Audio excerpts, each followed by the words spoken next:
Golongan karya adalah buah pikir dan konsep yang dicetuskan oleh Presiden Soekarno. Gagasan ini didasari keinginan sang proklamator untuk menghadirkan kekuatan fungsional.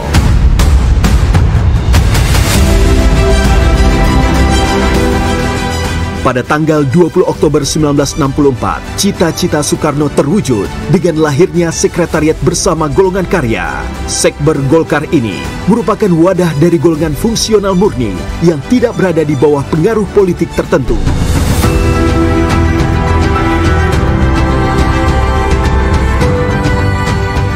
Selanjutnya, di masa kepemimpinan Presiden Soeharto, layaknya pohon beringin, Golkar tumbuh semakin kokoh dan mengakar. Soeharto berhasil melakukan reorganisasi dan mempersatukan Golkar yang terdiri dari sekitar 300 golongan. Sebelumnya, tidak ada kekuatan politik yang mendominasi di parlemen, lalu ia berhasil menciptakan pengaruh politik mayoritas melalui Golkar. Dalam masa pemerintahan selama 32 tahun, Soeharto mampu menciptakan dan menjaga stabilitas politik dan ekonomi. Presiden kedua ini membangkitkan Indonesia dari keterpurukan ekonomi dengan dibantu para pakar yang mumpuni, terutama Sumitro Joyo Hadikusumo yang merupakan ayah Presiden Prabowo Subianto. Soeharto membalikan keadaan yang berpuncak pada swasembada pangan pada 1984.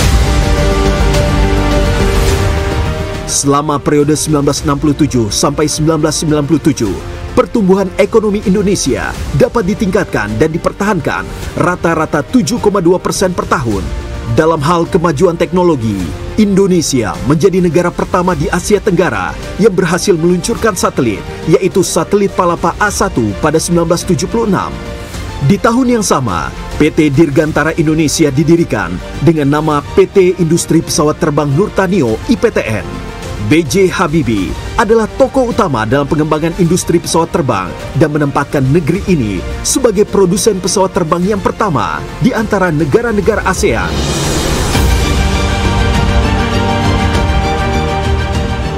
Memasuki era reformasi, pemerintahan Habibie memegang peran sangat krusial dan menjadi kunci transisi dari Orde Baru ke reformasi. Meski singkat, kepemimpinan Habibie menciptakan fondasi penting, diantaranya menjadi tonggak dimulainya kebebasan pers.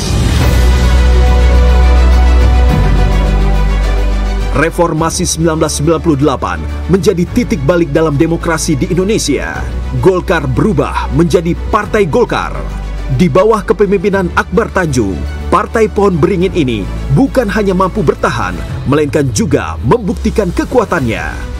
Pada pemilu 2004 yang diikuti 24 partai politik, Partai Golkar berhasil keluar sebagai pemenang dengan 128 kursi di Dewan Perwakilan Rakyat.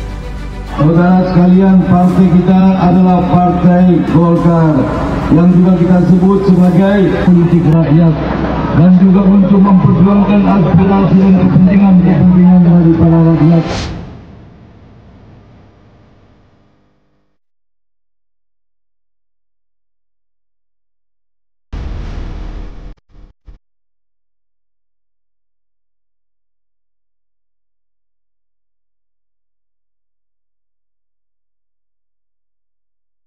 Perjalanan ketua umum dari masa ke masa telah menunjukkan kehebatan Golkar. Kini, Bahlil Lahadalia menjadi nahkoda yang akan membawa Golkar terus berkarya dalam pembangunan bangsa dan negara Indonesia. Berangkat dari latar belakang aktivis dan pengusaha, Bahlil menjadi ketua umum Golkar pertama yang berproses dan bertumbuh di ujung timur Indonesia, Papua. Kepengurusan ke depan, program paling pertama itulah menyukseskan pemerintahan Pak Prabowo Gibran dan berada pada garda terdepan untuk mengeksekusi seluruh program-programnya dan juga berada pada garda terdepan dengan partai-partai koalisi lain untuk menjadi benteng pertahanan ketika ada yang main-main baik dari dalam maupun dari luar. Karena ini adalah bagian implementasi daripada doktrin karya kekaryaan.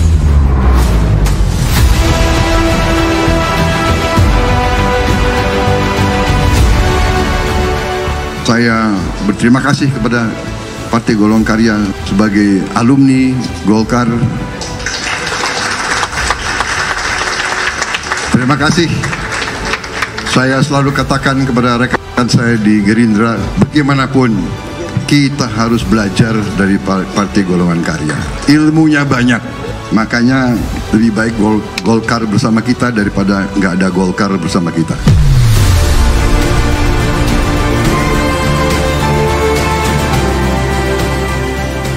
Golkar akan selalu memegang teguh komitmen karya kekaryaan, semangat untuk berkontribusi menjadi roh perjuangan partai di setiap masa. Golkar setia pada janji untuk hadir dengan solusi nyata dalam setiap tantangan yang dihadapi bangsa. Golkar solid untuk Indonesia maju. Golkar solid, Indonesia maju.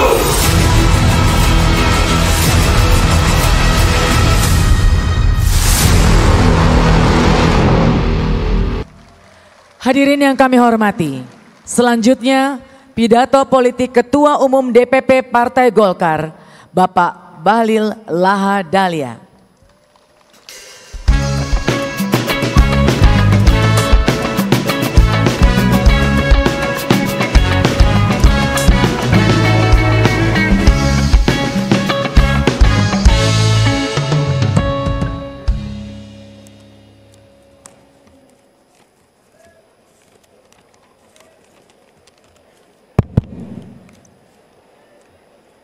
Bismillahirrahmanirrahim. Assalamualaikum warahmatullahi wabarakatuh. Shalom, Om Swastiastu, Namo Buddhaya, salam kebajikan.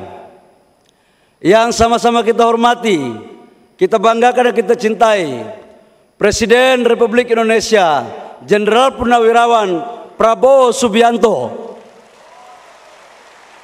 yang juga adalah alumni Partai Golkar, disempurnakan lagi dengan memakai dasi warna kuning hari ini. Jas boleh hitam, tapi dasi tetap kuning, artinya Golkar tetap ada di dalam hati Bapak Presiden Prabowo. Makasih Bapak Presiden atas kehadirannya. Ini sudah temu kangen Pak. Banyak teman-teman tanyakan kepada saya bahwa Presiden datang atau tidak. Saya katakan kepada mereka bahwa insya Allah selama doktrin karya kekaryaan masih ada di sanubari Bapak Presiden Prabowo, insya Allah beliau akan hadir. Dan hari ini tepat akan ada. Yang saya hormati Bapak Wakil Presiden Republik Indonesia, Bapak Gibran Rakabuming Raka, yang hadir bersama-sama kita juga. Kita berikan aplaus, terima kasih Bapak Wakil Presiden. Yang saya hormati Wakil Ketua MPR, abang saya Bang Muzani, terima kasih. Yang juga adalah Sekretaris Jenderal Partai Gerindra. Oh, mohon maaf, Ketua MPR RI. Berarti respon kader partai untuk cinta Gerindra ini tinggi gitu. Masuk barang, masuk. Yang saya hormati Ketua DPR RI, kakak saya Ibu Puan Maharani, kata Ketua Panitia Perempuan hebat katanya. Yang saya hormati seluruh anggota kabinet Merah Putih yang sempat hadir, yang mohon maaf saya tidak sebut satu persatu. Ketua-ketua umum partai politik yang sempat hadir, yang mohon maaf saya tidak sebut satu persatu. Lebih khusus yang saya hormati Wakil Presiden ke-10 dan ke-12 yang juga mantan Ketua Umum DPP Partai Golkar, Bapak Muhammad Yusuf Kalla, yang sudah hadir bersama-sama kita. Ini kader Golkar yang pasca reformasi yang punya jabatan Wapres 2 kali dan presidennya berbeda, cuma Pak Yusuf Kalla aja. Itu terjadi karena pernah jadi ketum Golkar, kira-kira begitu.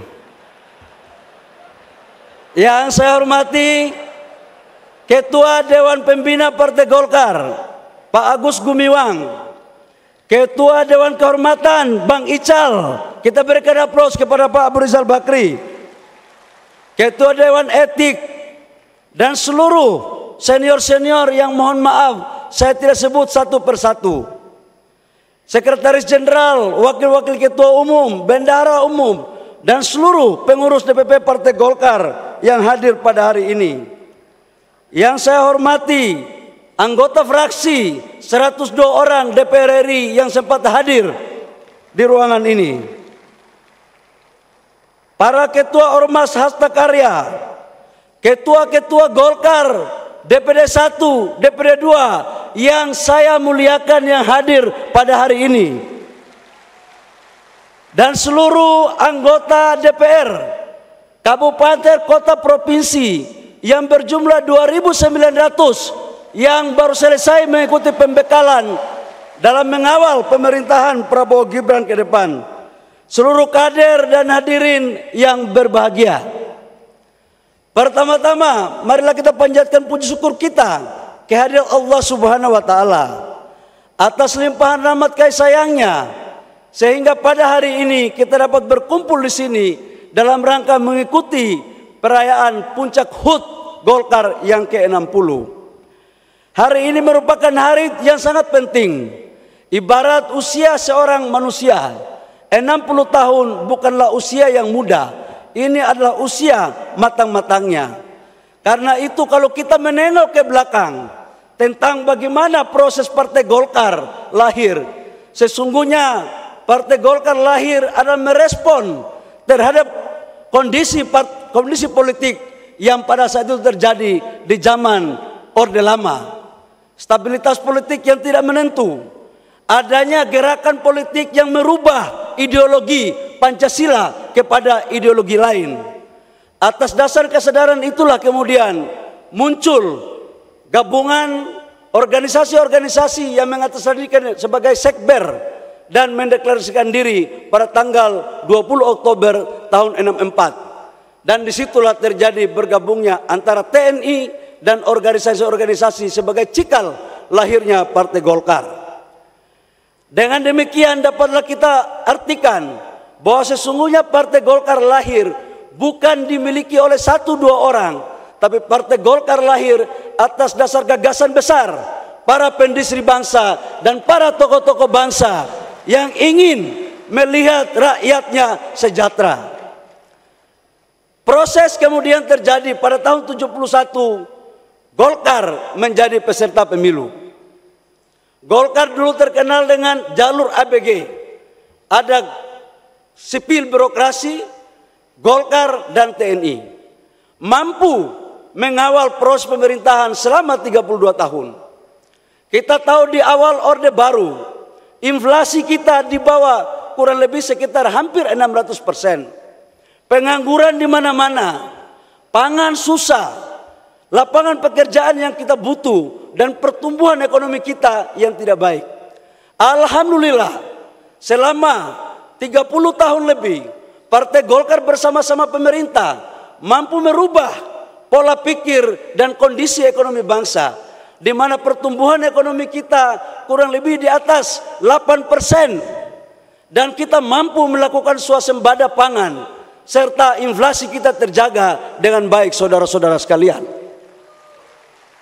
Di zaman Orde Baru juga kita pernah melakukan ekspor minyak 100 juta barel per day. Ini adalah sebagai bentuk daripada kedaulatan energi. Namun apa yang bisa kita lihat, kekuatan bangsa kita tidak hanya disegani di kawasan Asia Tenggara, tapi juga disegani di dunia. Bahkan terkenal bahwa Indonesia adalah macam Asia. Golkar lahir untuk mengawal proses pembangunan. Golkar lahir untuk menentukan dalam rangka mewujudkan apa yang dicita-citakan oleh para pendiri bangsa tentang kesejahteraan, tentang pendidikan, tentang kesehatan. Bapak Presiden, hadirin yang berbahagia, di akhir masa kepemerintahan Orde Baru, kita lihat bahwa negara kita juga mampu bersaing secara teknologi di bawah pimpinan B.J. Habibie. Namun pertanyaan yang muncul adalah, apakah negara-negara tetangga atau negara di luar itu ikhlas dan senang melihat Indonesia maju?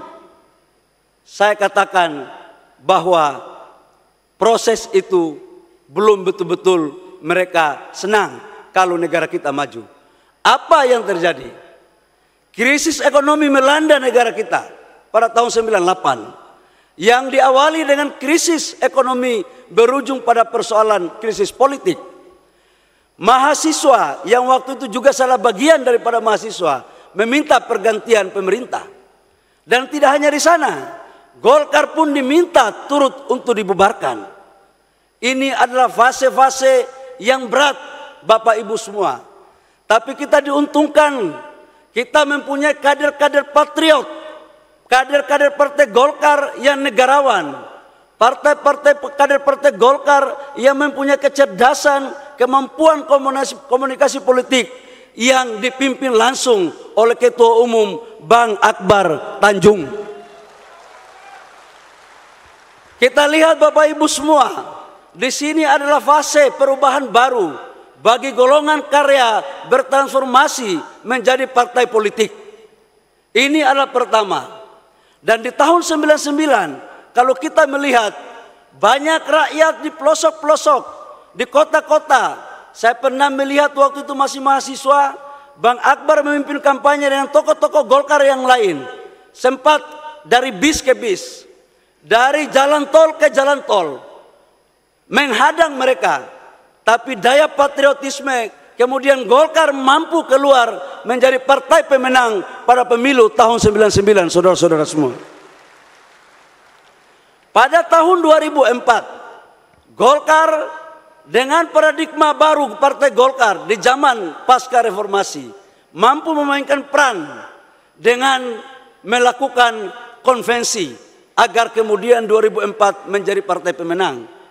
Konvensi adalah sebuah strategi yang menurut saya jitu, dan waktu itu peserta konvensinya adalah Ketua Umum Bang Akbar Tanjung, Bang Ical, kemudian Pak Surya Paloh, kemudian Pak Wiranto, dan Bapak Presiden Prabowo. Yang menang waktu itu adalah Pak Wiranto. Namun dalam Pilpres belum Allah mengizinkan jadi presiden. Tetapi yang kalah konvensi 20 tahun kemudian langsung terpilih jadi presiden.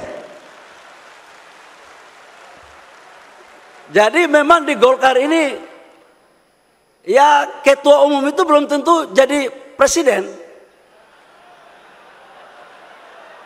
Belum tentu. Karena Golkar ini inklusif. Dan itu telah dicontohkan oleh Bang Akbar. Beliau ketua umum membuka diri bagi yang lain untuk ikut berkompetisi. Artinya apa? Yang saya mau sampaikan bahwa Golkar sebagai partai yang betul-betul adaptif, yang mau mengikuti perkembangan tentang sistem politik yang ada. Pasca pemilihan konvensi, apakah kemudian Partai Golkar sudah selesai? Enggak lagi. Muncul fase berikut.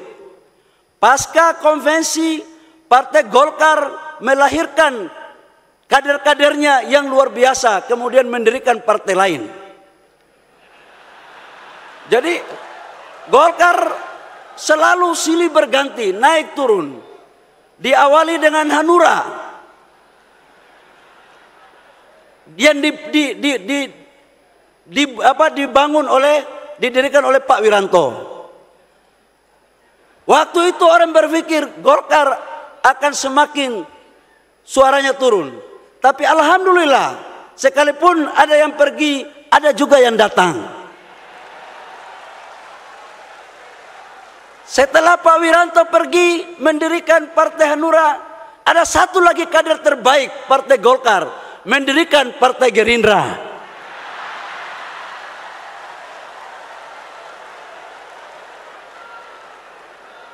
Belum berakhir, Partai Gerindra pergi, satu lagi kader terbaik Partai Golkar mendirikan Nasdem. Bagi Golkar adalah itu hal yang biasa-biasa saja. Karena Golkar sebagai ibu kandung menganut mazhab doktrin karya kekaryaan. Golkar menghargai perbedaan pilihan kader-kader Partai Golkar. Karena sesungguhnya Golkar adalah gudang daripada kader-kader yang berkualitas.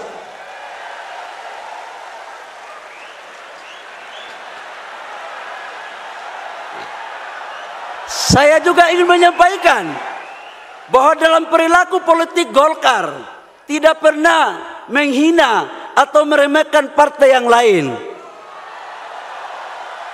Kami selalu berjiwa besar untuk menghargai kebesaran partai lain.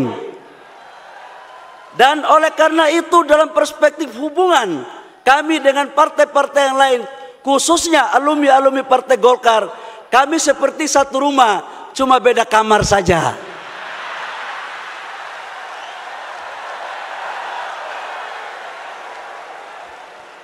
Yang namanya satu rumah pasti keluarga. Cuman itulah perbedaan. Golkar adalah ibu kandung yang melahirkan anak-anaknya. Bapak Presiden, hadirin yang berbahagia.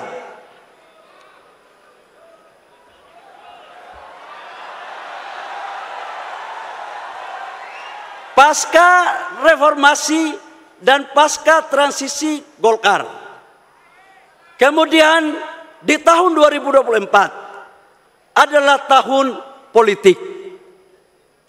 Kita sadari bahwa dalam tahun 2024 adalah tahun politik di mana mampu kita melewati proses pileg, pilpres, dan pilkada. Khusus untuk pileg, alhamdulillah Partai Golkar selalu ada pada garda terdepan untuk memperkuat fondasi-fondasi dukungan dengan melakukan konsolidasi internal dan eksternal.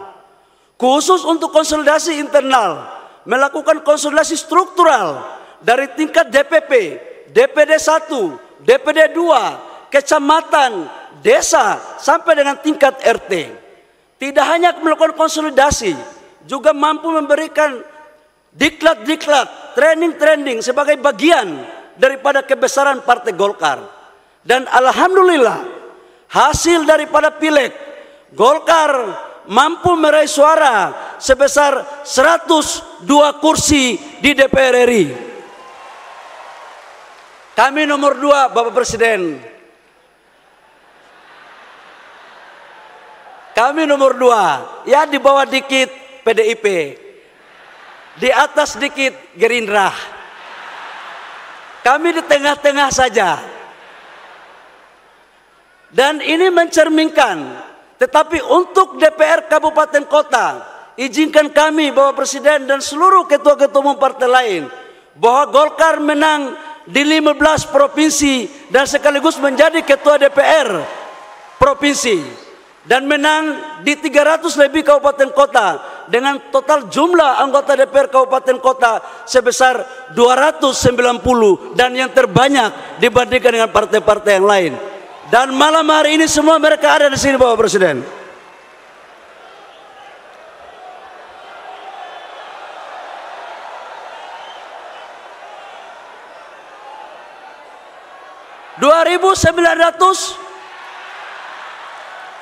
Oh, maklum ketua umum baru.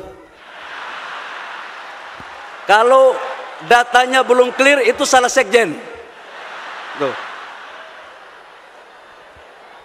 Bapak Presiden dan hadirin yang saya hormati, terkait dengan Pilpres, alhamdulillah Golkar bersama-sama Partai Gerindra dan Partai Koalisi telah bersepakat untuk mencalonkan pasangan calon presiden pada saat itu Prabowo Gibran dengan nomor urut 2. Golkar dan partai koalisi yang lain bersama-sama bekerja keras untuk memenangkan pasangan kita untuk menjadi presiden dan wakil presiden. Alhamdulillah juga, alhamdulillah terpilih dengan suara signifikan sebagai presiden dan wakil presiden. Ini karena sudah banyak belajar soalnya dari konvensi dan beberapa kali ini ilmunya udah semuanya pas. apalagi Golkar dukung. Jadi insya Allah menjadi yang terbaik bagi rakyat, bangsa dan negara. Selain daripada Pilpres, yang terakhir yang baru kita saksikan bersama-sama adalah Pilkada. Pemilu kada baru selesai. Banyak kenangan, cerita, dan tulisan dari lubuk hati maupun dari lubuk-lubuk yang lain, yang hampir suaranya semuanya sama. Kok pilkadanya kosnya tinggi ya? Setelah pilkada, sekarang mulai kita mengatakan saling menyalahkan antara satu dengan yang lain. Ada yang merasa bersih dan yang lain kotor. Ada yang merasa membawa institusi A, institusi B ikut intervensi. Saya ingin mengatakan kepada kita semua di sini, sebagai sesama anak bangsa, Golkar berpandangan tidak untuk kita saling menyalahkan antara satu dengan yang lain. Kalau itu salah adalah salah kita semua, dan kalau itu benar adalah benar kita semua. Hampir sebagian partai politik yang besar pernah mengalami kekuasaan, terutama Golkar. Partai yang lain juga pernah mengalami kekuasaan, dan ilmunya ini sebenarnya sama-sama tahu. Ini sama-sama tahu, cuman ada yang pergi, ada yang baru. Bapak Ibu semua yang perlu saya sampaikan, dalam pandangan saya sebagai mantan aktivis yang ikut mempelopori reformasi, pertanyaan yang muncul, yang menggelitik di hati saya, apakah demokrasi seperti ini yang kita inginkan? Saya mau tanya, apakah demokrasi seperti ini yang kita inginkan, saudara-saudara sekalian? Kalau ini yang kita pertahankan, mau jadi apa demokrasi ini? Dalam kajian banyak partai Golkar, Bapak Presiden, ada suara-suara yang muncul dari kajian kami. Ini pilkada rasa pilkades. Partai Golkar telah berpikir bahwa ke depan harus ada satu formulasi yang tepat. Harus ada formulasi yang tepat untuk kita merumuskan sistem politik kita yang benar-benar baik untuk rakyat dan baik untuk negara, untuk mewujudkan cita-cita proklamasi kita. Dalam pandangan Partai Golkar, tujuan negara kita bukanlah hanya demokrasi. Demokrasi sebagai instrumen untuk mencapai tujuan. Dan tujuan negara kita itu adalah mensejahterakan kehidupan bangsa, ikut mencerdaskan kehidupan bangsa, dan ikut mengambil bagian dalam ketertiban dunia, dan sekaligus menjaga marwah negara kita. Jangan kita melakukan disorientasi. Dan saya pikir Bapak Presiden, kalau memang partai lain yang belum mau menginisiatif, izinkan kami untuk Golkar memulai dialektika ini. Kita akan merumuskan, kita akan memberikan suatu pemikiran-pemikiran yang baik, yang sudah barang tentu tidak boleh kita menaifkan atau memperkecil hak-hak politik rakyat yang ada di negara kita. Setuju? Setuju? Bapak Presiden, di sini ada calon gubernur yang menang, calon bupati wali kota yang menang, tapi ada juga yang kalah dalam ruangan ini. Jadi menang maupun kalah, saya pikir yang menang jangan jumawa. Bagi kita semua, yang kalah juga jangan bersedih. Kita ikut motivasi dan daya juang Bapak Presiden Prabowo. Kalah berkali-kali tapi maju terus, akhirnya menang. Sudah ada contoh. Jadi kalau baru kalah sekali, jangan menyalahkan institusi lain dong. Jangan menyalahkan yang lain, maju terus.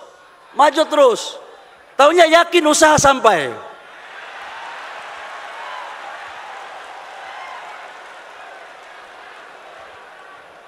Jadi kita harus, Partai Golkar harus betul-betul mampu memainkan peran. Bapak Presiden, hadirin yang berbahagia, dalam konteks positioning Partai Golkar untuk mendukung pemerintah, kami telah bersepakat di dalam Munas untuk mengawal seluruh program-program pemerintah Presiden Prabowo dan Wakil Presiden Pak Gibran.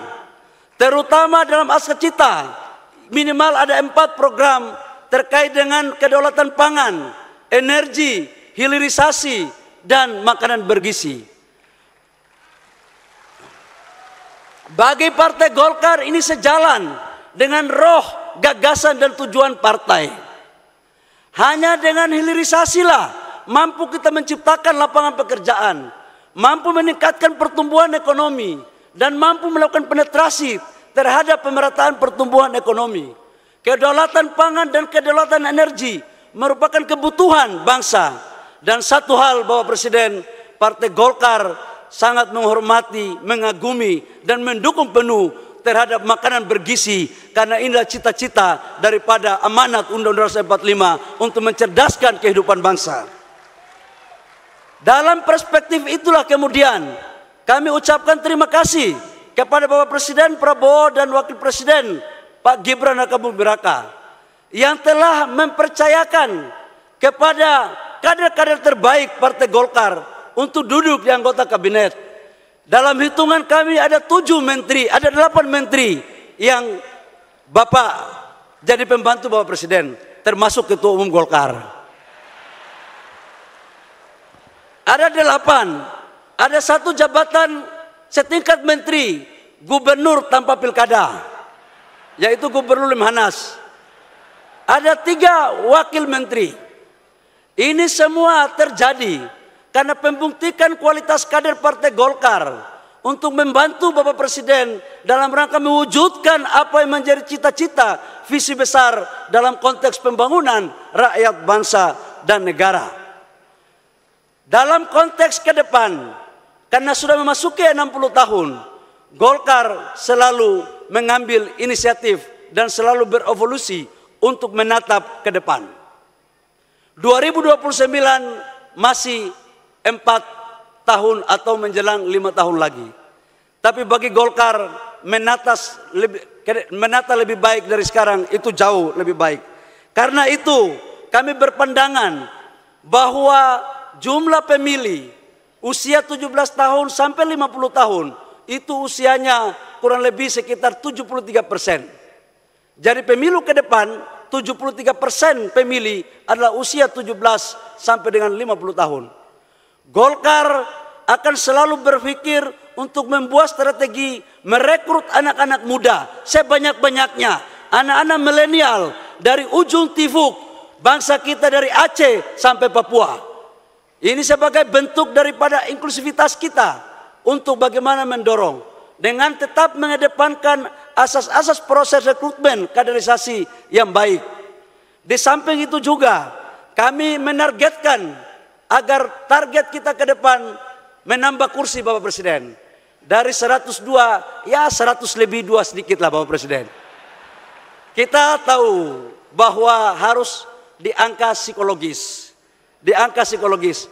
Dan dari mimbar ini juga kami ucapkan selamat kepada Partai Gerindra sebagai pemenang pilkada untuk di tingkat provinsi yang sangat luar biasa sekali. Tetapi Golkar ada di urutan kedua. Kita dua-dua saja nggak apa-apa. Nggak boleh terlalu mendahului, nggak boleh juga ketinggalan terlalu banyak, gitu. Karena Golkar itu penyeimbang untuk kebaikan kita semua. Saya pikir hanya itu Bapak Presiden yang perlu kami laporkan dan kami menyampaikan pada acara HUT ke-60 ini. Akhir daripada sambutan saya ingin mengajak kita untuk menandakan yel-yel. Kalau saya katakan Golkar solid, Indonesia, kita coba cek. Golkar, Golkar, di sebelah sini belum kompak.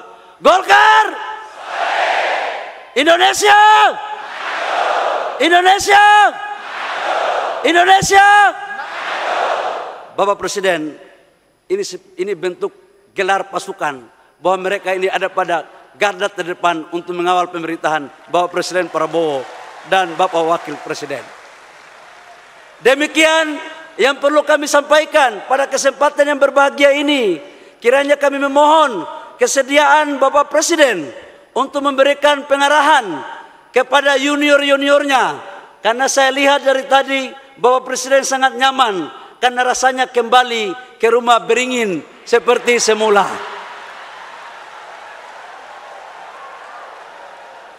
Rumah aslinya Bapak Presiden itu di sini sebenarnya, tapi nggak usah kita lanjutkan. Insya Allah kita selalu bersama Bapak Presiden pemerintah untuk mewujudkan kesejahteraan rakyat. Demikian, terima kasih. Kurang lebihnya mohon maaf. Wabillahi taufiq wal hidayah. Wassalamualaikum warahmatullahi wabarakatuh. Shalom, Om Santi Santi Om, Namo Buddhaya, salam kebajikan.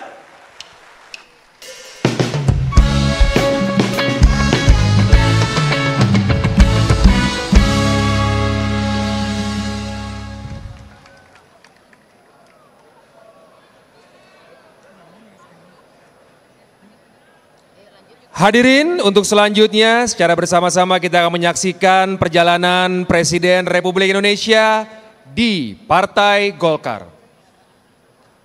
Pada tahun 2004, Prabowo Subianto sebagai kader Partai Golkar mengikuti konvensi calon presiden dan berperan aktif dalam kampanye yang mengantarkan Partai Golkar meraih kemenangan.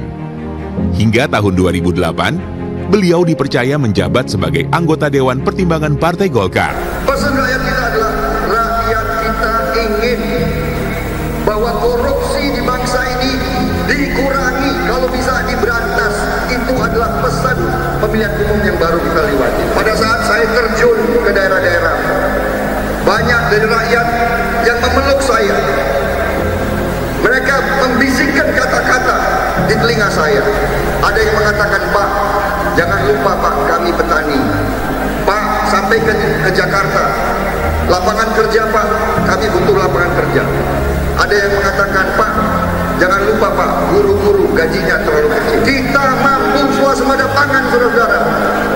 Dan kalau saya mendapat mandat, kalau saya dipercaya, itu adalah salah satu program saya yang paling utama, saudara-saudara. Kenyataannya, Partai Golongan Karya yang dibilang status quo, yang dibilang Orde Baru Isma, ternyata sekarang rakyat masih percaya sama Partai Golongan Karya, saudara-saudara. Saya bangga menjadi bagian daripada Golongan Karya. Terima kasih. Pada tahun 2024, Partai Golkar mengusung Prabowo Subianto sebagai calon presiden dan Gibran Rakabuming Raka sebagai calon wakil presiden.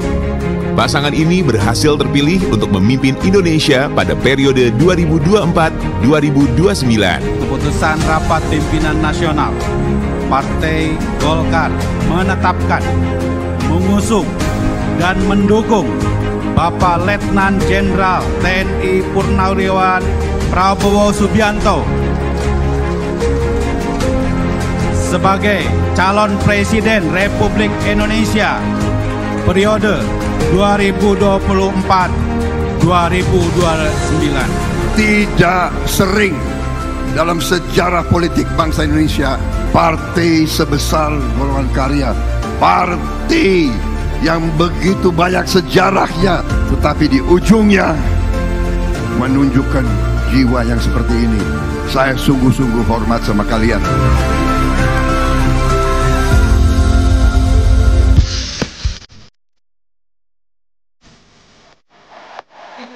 Hadirin yang berbahagia, selanjutnya marilah kita simak bersama sambutan Presiden Republik Indonesia, Bapak Prabowo Subianto.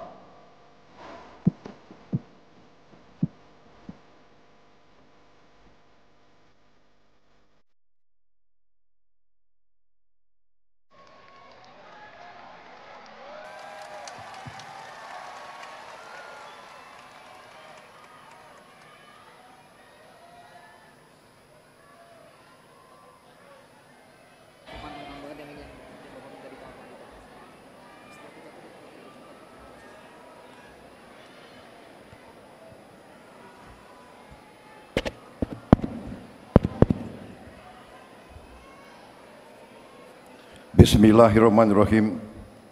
Assalamualaikum warahmatullahi wabarakatuh. Selamat malam. Salam sejahtera bagi kita sekalian. Shalom. Salve Om Swastiastu. Namo Buddhaya, salam kebajikan. Rahayu Rahayu. Yang saya hormati Wakil Presiden Republik Indonesia, Saudara Gibran Rakabuming Raka, Wakil Presiden ke-10 dan ke-12, Bapak Muhammad Yusuf Kalla,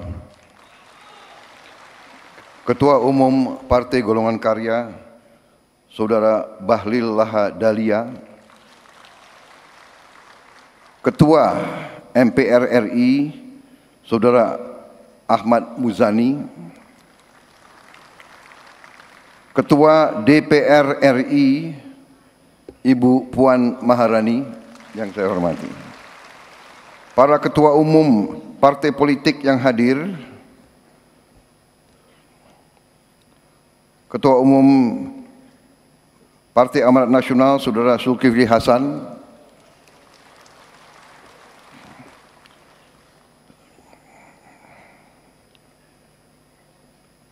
Ketua Umum Partai Demokrat, Saudara Agus Harimurti Yudhoyono, Ketua Umum Partai Kebangkitan Bangsa, Saudara Muhaimin Iskandar,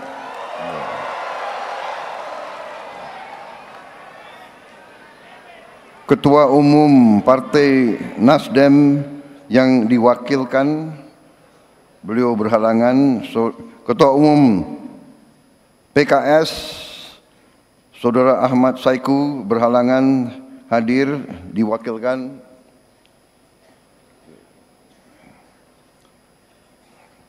Ketua Umum PSI, Saudara Kaisang Pangarep berhalangan hadir, diwakilkan.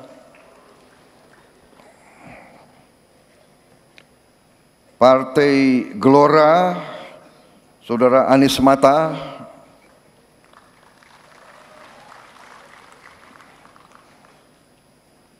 sekalian di absen gitu.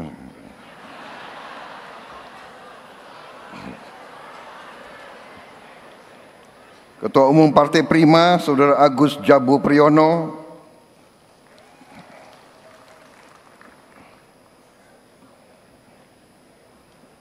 kebetulan pakai baju yang bagus malam hari ini.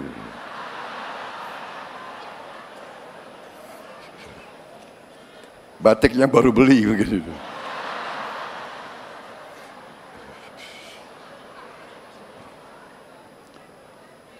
Ketua Umum Partai Garuda, Saudara Ahmad Rija Sabana,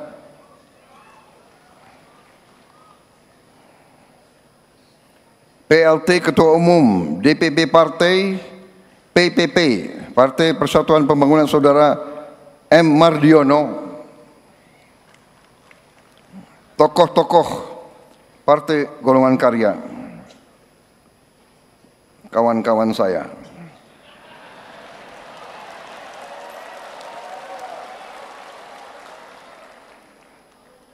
Kalau begini saya ingat pantun.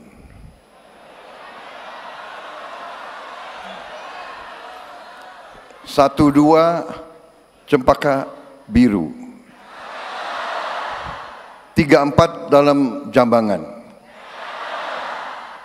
Kalau mendapat kawan baru, kawan lama dilupa jangan.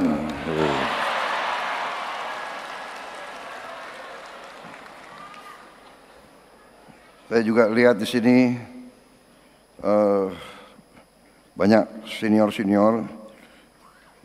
Ketua Dewan Kehormatan, Saudara Abu Rizal Bakri,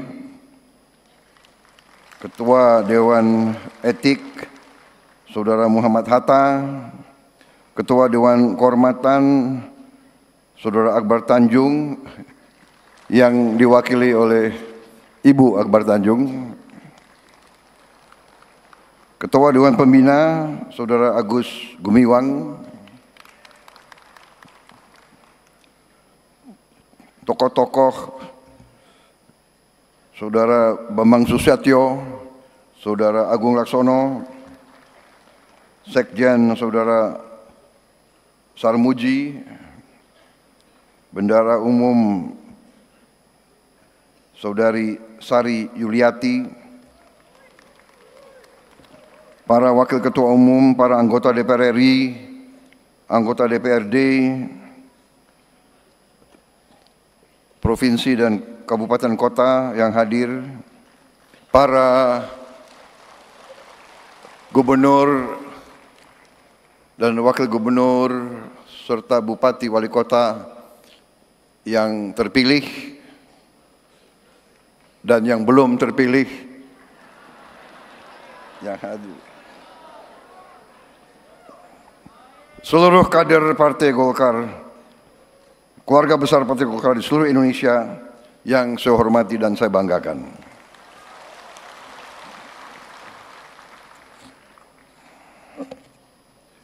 Saya kira kabinet Merah Putih yang hadir tidak akan saya sebut satu persatu, ya kan? Tanpa mengurangi rasa hormat. Soalnya banyak sekali di sini.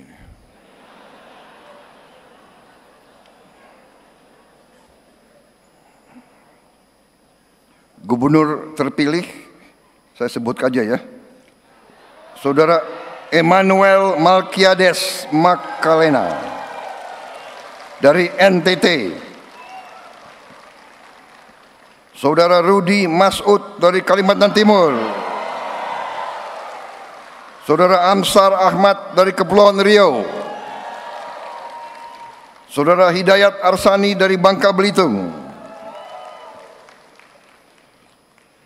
Wakil Gubernur terpilih Bapak Erwan Setiawan dari Jawa Barat, Ibu Ida Saidah dari Gorontalo, Bapak Surya dari Sumatera Utara, Ibu Indah Damayanti Putri dari NTB.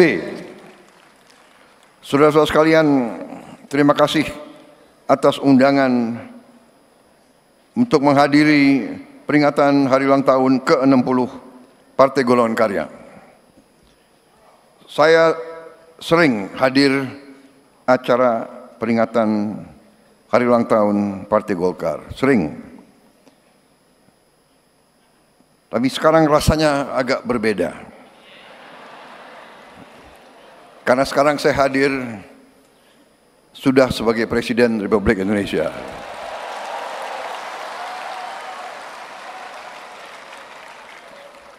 Terima kasih Partai Golkar yang mendukung, membela dan berjuang bersama saya dan Mas Gibran dalam pemilu yang baru lewat tahun 2024. Saudara-saudara sekalian, saya senang hari ini hadir, makanya saya pakai dasi warna kuning. Saya juga punya jaket warna kuning tapi sudah kekecilan.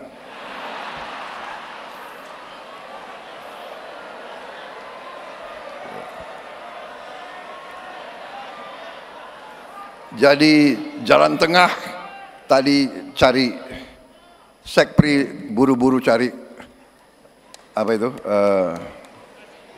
dasi warna kuning. Saudara-saudara sekalian, hadir hari ini, sore hari ini, saya melihat semangat yang baik, terutama dari Ketua Umum Saudara, Ketua Umum yang baru. Ya. Beliau saya kenal juga tidak lama, baru-baru saja kita kenal, Pak ya. Baru-baru saja.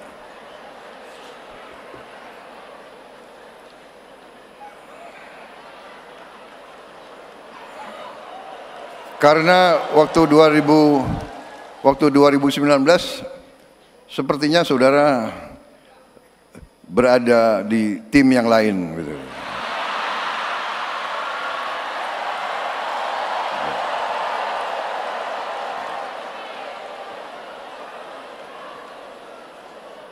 Maaf, saya lihat juga tokoh-tokoh dari PDIP hadir di sini mendampingi Ketua Umum, Ketua DPR RI. saudara-saudara saya dari Indonesia bagian timur, saudara-saudara sekalian, walaupun kenalnya belum lama,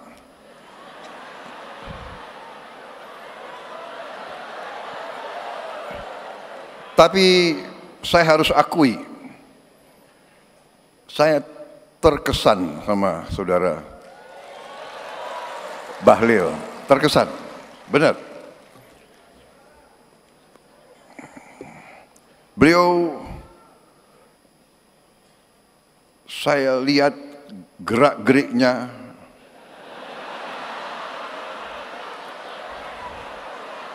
pemikirannya, ucapan-ucapannya, pandangan-pandangannya cukup meyakinkan. Nah, serius ini, serius. Waktu saya gabung dengan Pak Jokowi di kabinet Indonesia Maju, ya, kabinet beliau, kabinet Pak Jokowi, saya agak aneh juga beliau dipilih jadi Menteri Investasi. Biasanya Menteri Investasi, ya kan, itu lulusan universitas di Amerika. Iya kan? Harvard University atau Stanford atau Berkeley. Kalau nggak Amerika, minimal Inggris lah, ya kan? Oxford University, Cambridge, atau Sorbonne. Saya sendiri pernah di Harvard, tapi ke toko buku. Kalian kan shock juga ya, kapan Prabowo ke Harvard? Saudara-saudara sekalian, enggak benar, ini serius.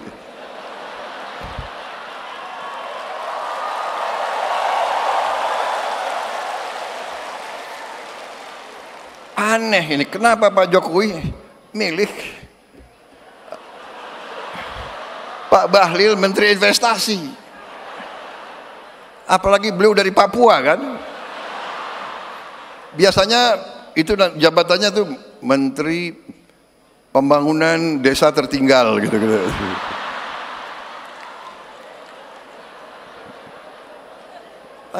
Beliau pilih Menteri Investasi. Waktu saya ketemu, saya tanya, Pak Bahlil, Anda pelan-pelan saya nanya, nggak enak, tersinggung. Pak Bahlil, Anda lulus dari universitas mana? Pak, universitas saya nggak ada di Google, katanya.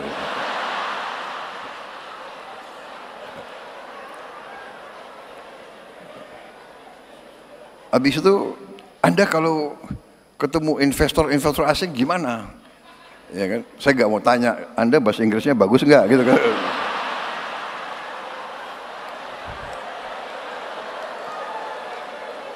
Dia bilang ke saya, Pak, nggak ada masalah Pak itu. Itu pengusaha pejabat dari Korea juga nggak bisa bahasa Inggris. Dia bilang gitu. Dari Jepang juga nggak bisa bahasa Inggris. Jadi saya punya 4 penterjemah, dia bilang. 1 bahasa Inggris, bahasa Jepang, bahasa Korea, bahasa Jerman. Jadi kemana-mana penterjemahnya 4. Pinter juga orang ini. Pinter juga. Jadi Google, ternyata saya lihat boleh juga orang ini.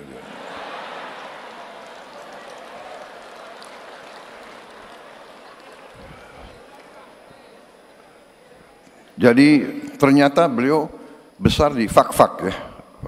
Fak-Fak itu di pantai kan. Jadi waktu kecil orang tuanya selalu kasih makan ikan. Jadi cerdas.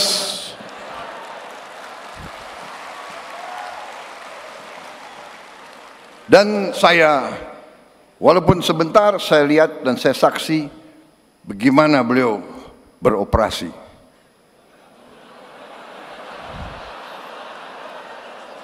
Bagaimana beliau, jadi selain beliau menteri yang sukses, terus terang aja, saya nilai sukses sebagai menteri. Dan selain sukses, beliau juga ternyata operasinya luar biasa. Operasinya. Loh, seorang pemimpin politik ya harus demikian, ya kan?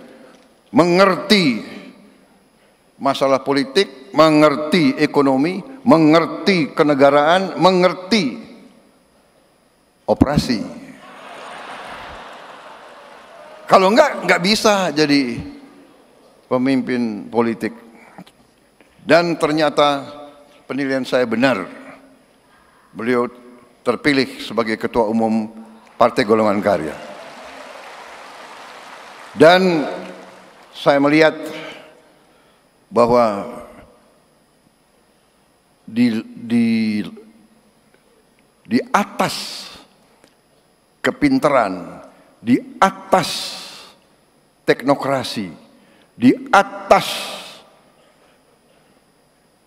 profesionalisme, yang paling penting adalah patriotisme, saudara-saudara. Menurut saya, orang yang pintar tapi tidak cinta tanah air kurang bermanfaat untuk bangsa dan negara. Orang pintar tapi tidak loyal biasanya merugikan suatu organisasi.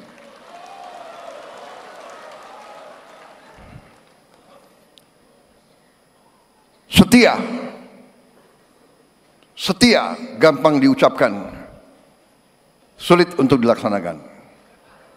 Setia terutama adalah kepada bangsa, negara, dan rakyat. Dan itu yang saya lihat dari Saudara Bahlil. Ini bukan saya muji-muji ya. Saya presiden loh.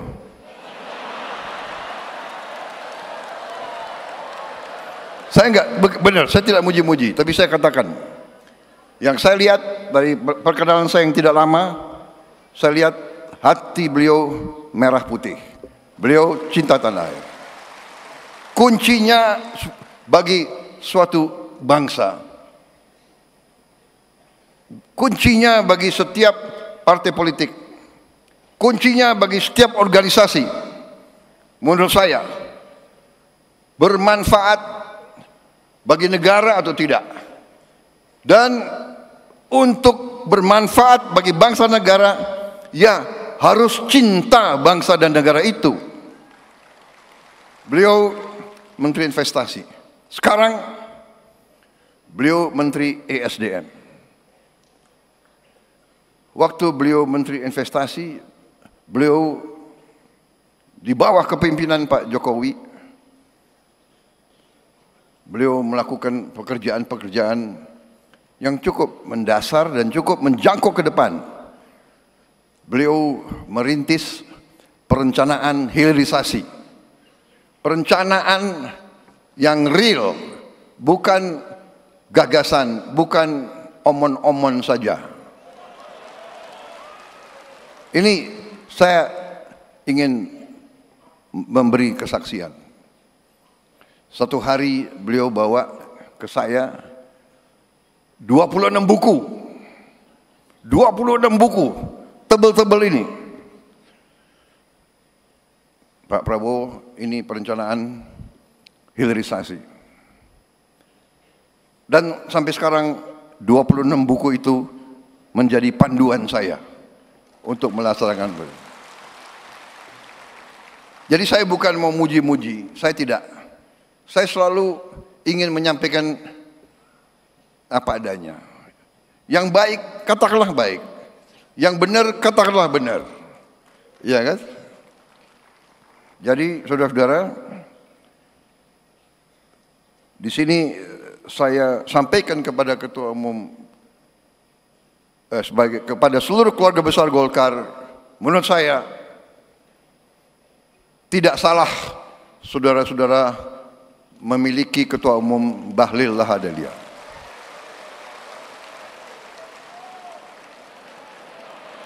Memang saya setuju, golongan karya ini gudang orang-orang hebat.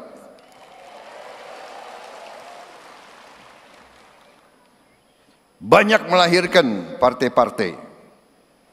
Dan di kabinet ini ya memang mungkin partai yang paling banyak kadernya di kabinet ya Partai Golkar. Tapi bukan karena saya takut sama Golkar, bukan. Takut sama Golkar. Saudara kok ditakuti.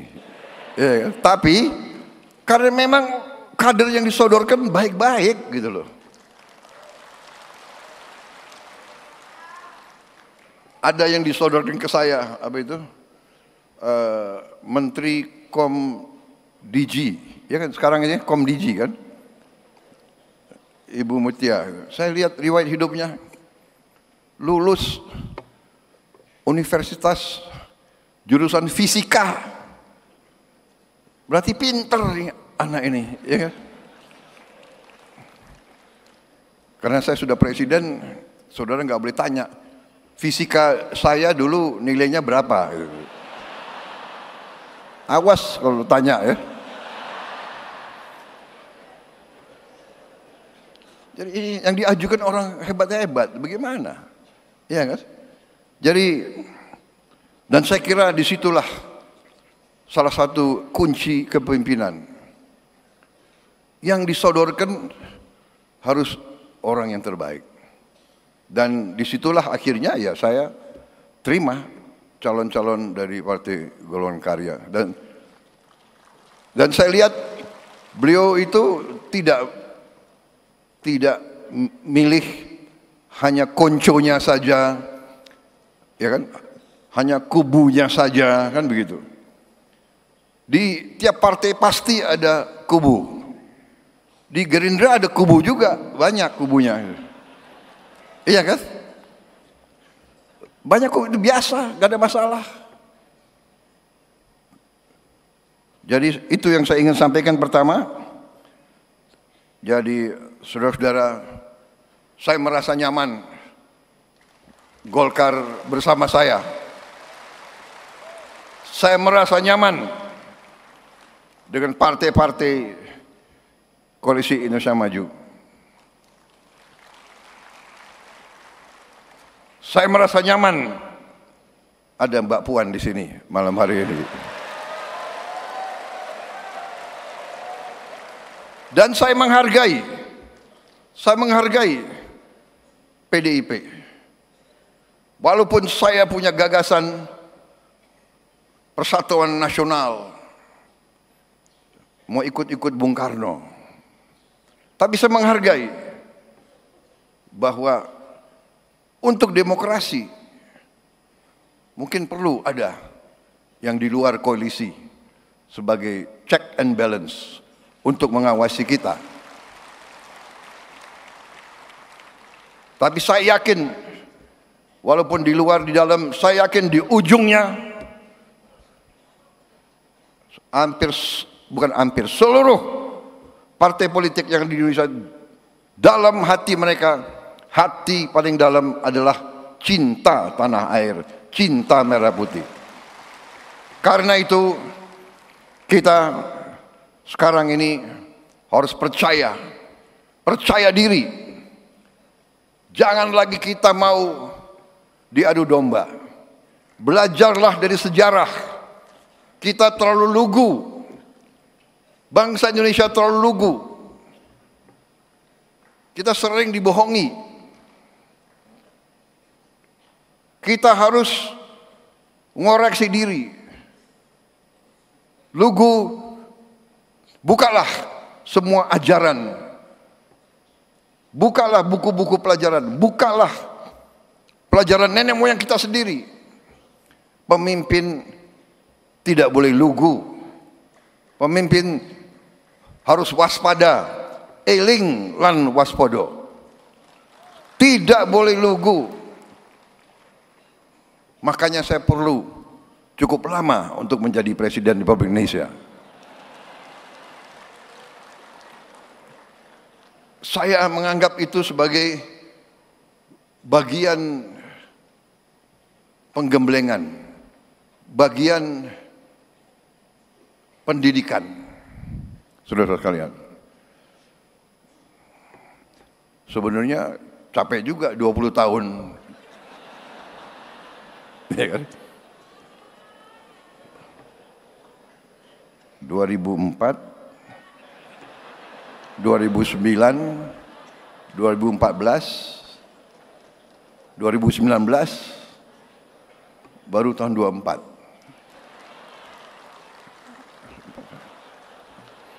Tapi mungkin itu yang membuat perjalanan itulah yang harus saya tempuh. Jadi saudara-saudara, ini terutama yang kemarin di pilkada belum terpilih, benar disampaikan ketua umum kalian, jangan pernah menyerah, jangan pernah patah hati, ya. Petarung biasa, bertarung jatuh itu biasa. Yang tidak biasa adalah setelah jatuh berdiri lagi, bertarung lagi. Saudara-saudara, jadi ini pelajaran yang saya jalankan. Tapi saya sangat tertarik pemikiran Ketua Umum Partai Golkar. Menurut saya hari ini yang paling penting yang disampaikan Ketua Umum Partai Golkar tadi, bahwa kita semua merasakan demokrasi kita yang kita jalankan ada suatu atau ada beberapa hal yang harus kita perbaiki bersama-sama.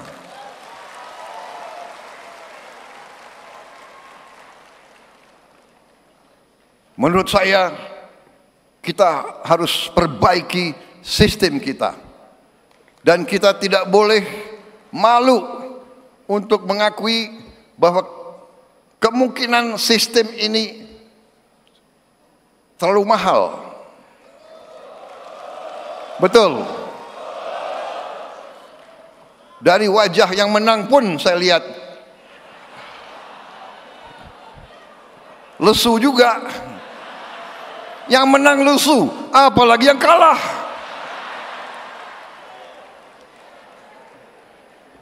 Kita harus berani mengoreksi diri. Karena itu saya hargai bahwa Ketua Umum Saudara itu jeli. Itu saya katakan, beliau ini cerdas. Makanya nanti anak-anak Indonesia harus banyak makan ikan. Saudara-saudara. Kembali ke yang serius ya, ini benar.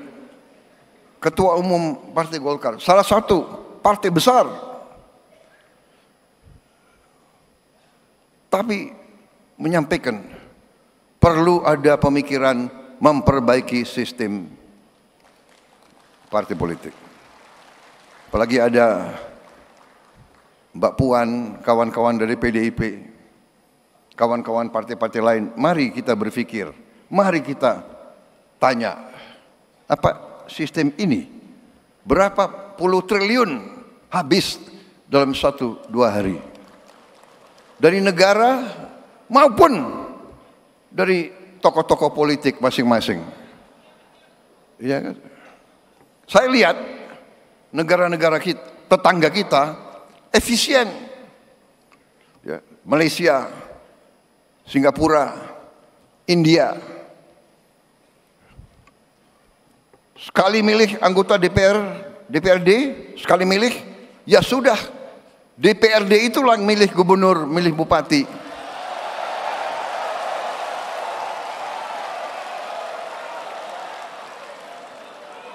Efisien, nggak keluar duit, kayak kita kaya, bener nggak? Uang yang bisa beri makan anak-anak kita, uang yang bisa perbaiki sekolah, uang yang bisa perbaiki irigasi, uang yang bisa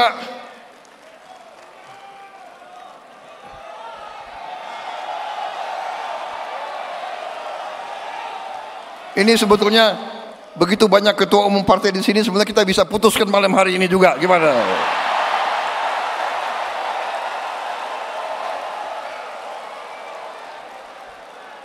Kalau saya, ya, jangan terlalu dengar itu konsultan asing itu loh. Ya. Saya sekali lagi, saya tidak mau mengajak kita untuk anti orang asing, tidak. Tapi belum tentu mereka mikirin kita kok, ya kan? Hah?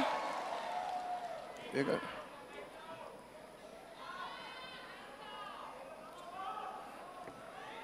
Kalian harus bikin demokrasi.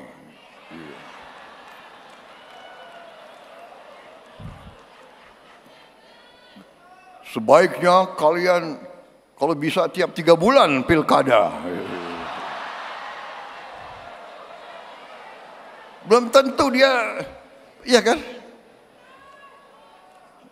Jadi saudara-saudara tadi, saya kira acara malam ini ya bagus tadi, tari-tari gitu, saya suka juga itu. Tapi ini tadi sesuatu yang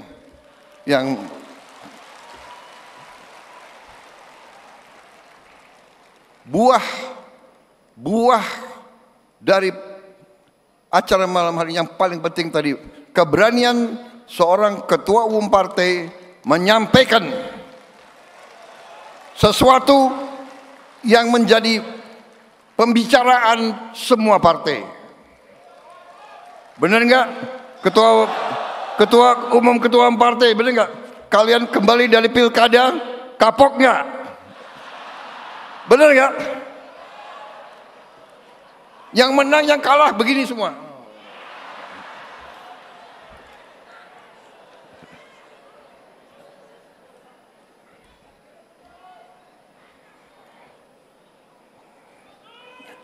Saudara-saudara, tapi kita kemarin buktikan ya, saya pemimpin Koalisi Indonesia Maju, waktu mau mulai pilkada saya bebaskan. Silakan, anggota koalisi kita bebas. Mau calonkan siapa bebas, kadang-kadang kita bersatu, kadang-kadang kita berhadapan, ya kan?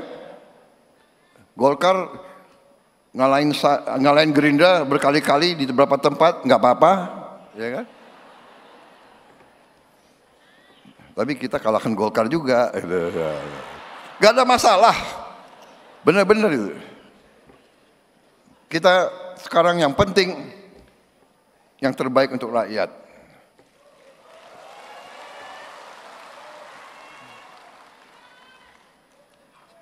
Saya kira cukup ya sambutan saya.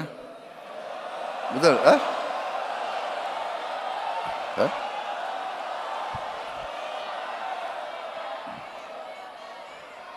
Enggak bosan kalian dengar?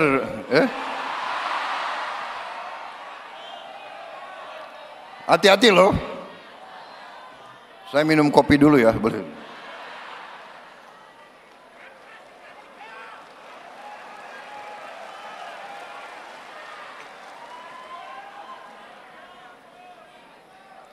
Risiko kalian ya, kalian. Tapi saudara-saudara, inti-intinya sudah saya sampaikan berkali-kali. Kalian sudah tahu. Saudara-saudara, dunia tidak sedang baik-baik saja. Geopolitik negara-negara besar ini sedang tegang. Sedang mau, kita bersyukur kita non-blok, kita bebas aktif, kita tidak mau ikut kemana-mana. Tapi tetap kita harus waspada. Kita tidak boleh pecah. Kita tidak boleh diadu domba. Kita menjaga kerukunan antara umat agama, kerukunan antara suku, kerukunan antara kelompok etnis, kerukunan antara ras. Kita tidak boleh pecah. Kita tidak boleh terpancing, dan ini tanggung jawab kita semua sebagai pemimpin-pemimpin. Pemimpin harus memberi contoh. Dan kita bersyukur bahwa kita sekarang berada dalam kondisi saat ini.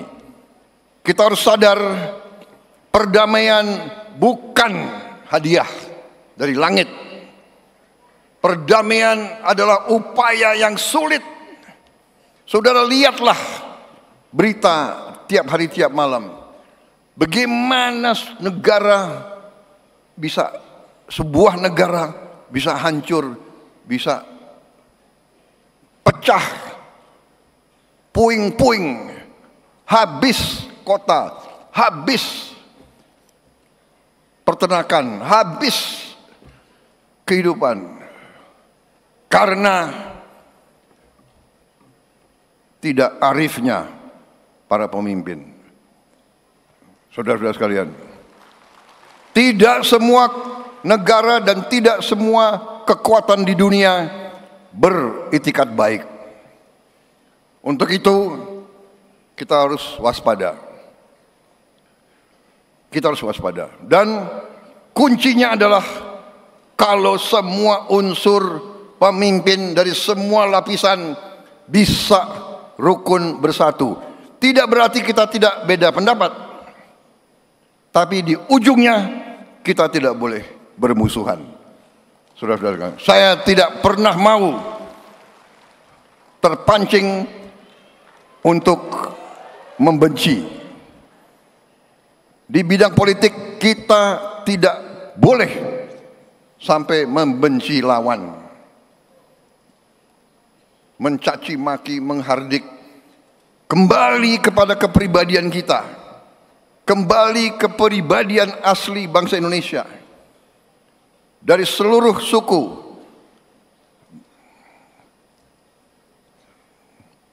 kita diajarkan oleh nenek moyang kita, ya kan? Bermusyawarahlah, berundinglah,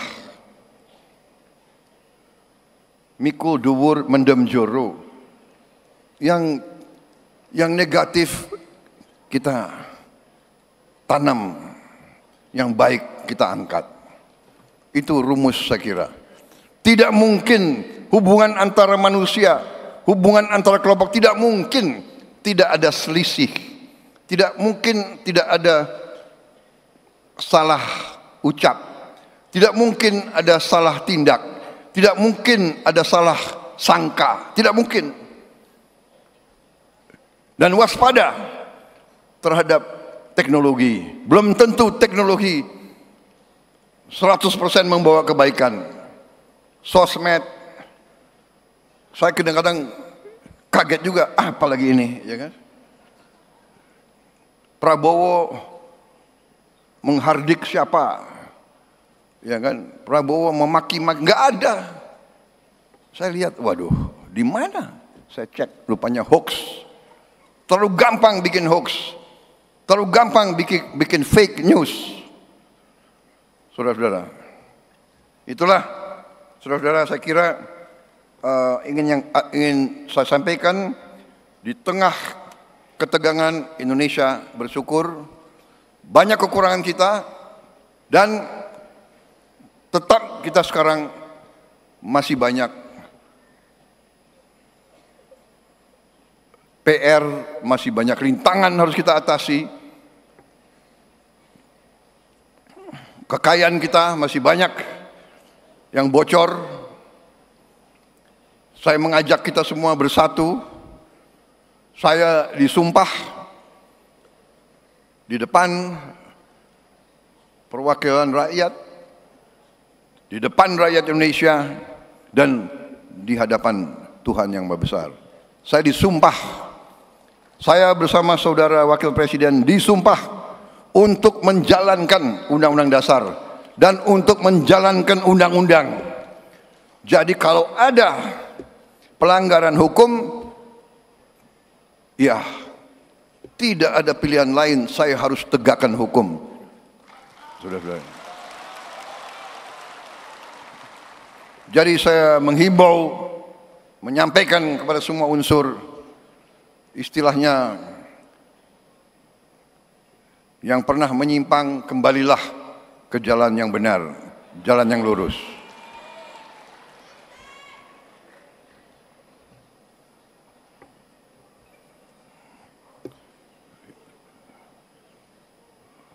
Semua unsur harus patuh sama hukum. Saya melihat laporan-laporan terlalu banyak kekayaan kita, ada yang diselundupkan keluar, illegal mining, illegal ini, illegal itu, ya, manipulasi, laporan, nggak mau bayar pajak, nggak mau bayar kewajiban kepada negara, menerima fasilitas dari negara, memanfaatkan milik rakyat, tapi tidak memenuhi kewajibannya, akan kita hentikan.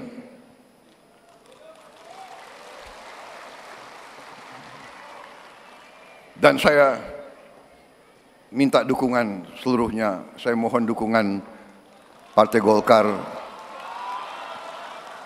saya minta dukungan semua partai. Ya, saya juga sudah sampaikan di kalangan partai saya, Gerindra, jangan karena kau merasa Gerindra, kau berbuat menyimpang, berbuat seenaknya, kau berharap Gerindra akan melindungi kau. Tidak.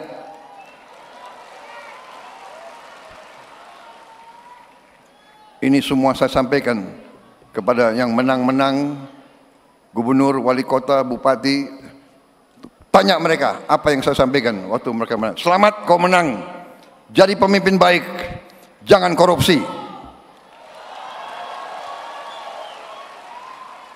Itu saya sampaikan. Karena kalau kau mengkhianati rakyat, maaf, saya yang akan pertama menindak saudara-saudara sekalian. Itu saya sampaikan ke partai saya. Karena pasti tiap institusi ada yang baik dan ada yang tidak baik. Ya. Semua institusi, jangan kita khawatir. Jangan ada loyalitas jiwa kors yang keliru. Kita mau lindungi anggota kita, padahal dia salah. Seluruh institusi bisa berkorban. Jadi itu saudara-saudara, saya terima kasih dukungan saudara-saudara sekalian. Marilah kita berbuat sejarah yang baik. Saya sampaikan berkali-kali, harimau mati meninggalkan belang, gajah mati meninggalkan gading. Kita nanti dipanggil Tuhan, yang kita tinggalkan hanya nama kita. Apa nama baik atau nama tidak baik. Sebelum bertindak, ingat selalu nama baikmu. Ingat istri dan anakmu.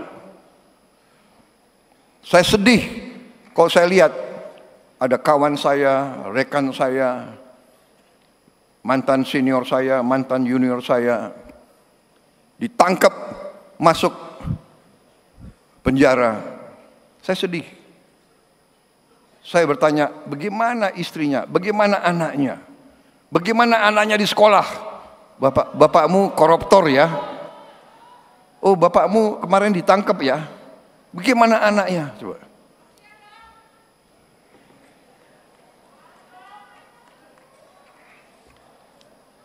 Ini masih ada 18 poin lagi, tapi sudah. Wassalamualaikum warahmatullahi wabarakatuh. Terima kasih golongan karya.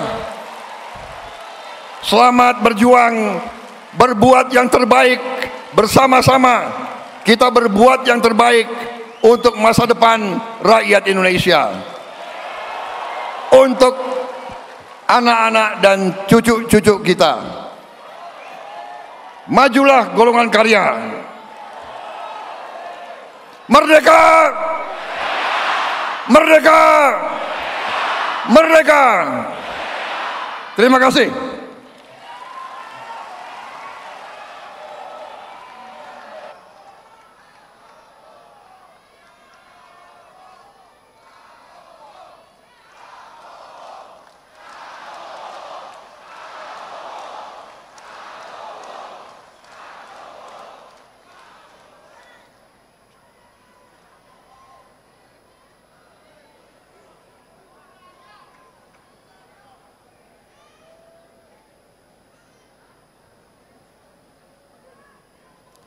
Selanjutnya, kami mohon izin untuk masuk ke sesi foto bersama dan kami mengundang ke depan.